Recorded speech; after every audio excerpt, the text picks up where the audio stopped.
Classroom में एक scene रोज होता है। आगे बैठा हुआ टॉपर जिसके नाम पर तालियां बजती हैं। पीछे बैठा हुआ बैक बेंचर जिसके नाम पर हंसी उड़ती है। टीचर पूछते हैं सवाल। टॉपर हाथ उठाता है। पूरी क्लास देखती है। टीचर मुस्कुराते हैं। और पीछे एक लड़का चुपचाप बैठा रहता है। उसे जवाब आता है, लेकिन हाथ उठाने की हिम्मत नहीं होती, क्योंकि उसे डर है। अगर गलत हुआ तो फिर मजाक बनेगा।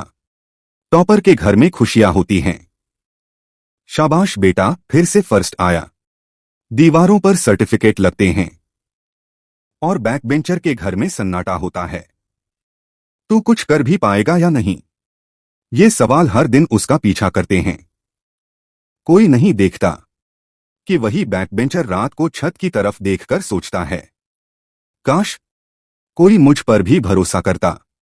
टॉपर को तारीफ मिलती है, बैक बेंचर को ताने। लेकिन दोनों की लड़ाई अलग होती है। टॉपर असफल होने से डरता है। उसे लगता है, अगर मैं गिर गया तो सब क्या कहेंगे। बैक बेंचर पहले ही गिरा हुआ होता है, इसलिए उसके पास खोने को कुछ नहीं होता सिवाय सपनों के। और यही उसकी सबसे बड़ी ताकत बनती है।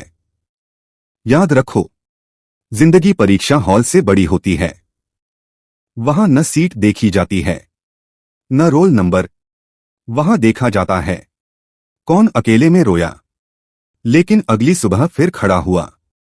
इतिहास उन लोगों को याद रखता है जो क्लास में पीछे थे, लेकिन जिंदगी में आगे निकल गए।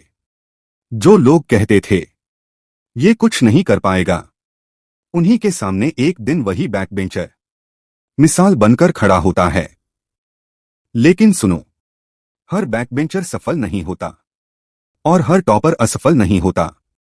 सफल वही होता है जो हार के बाद भी मेहनत करता है, जो आंसुओं को ताकत बनाता है, जो चुपचाप खुद को बेहतर बनाता है। अगर आज तुम पीछे बैठे हो, अगर लोग तुम्हें हल्के में लेते हैं, अगर खुद पर शक होने लगा है, तो याद रखना, ईश्वर सबसे बड़ी लड़ाइयां सबसे मजबूत दिलों को देता है। और अगर तुम टॉपर हो तो दूसरों को छोटा मत समझो, क्योंकि जिंदगी बहुत तेजी से पलटती है। आखिर में सिर्फ एक बात याद रखना, सीट नंबर से किस्मत नहीं लिखी जाती, किस्मत लिखी जाती है आंसुओं, मेहनत और हिम्मत से। आज जो चुप है, कल वही दुनिया को जवाब देगा। बस रुको मत, हार मत मानो।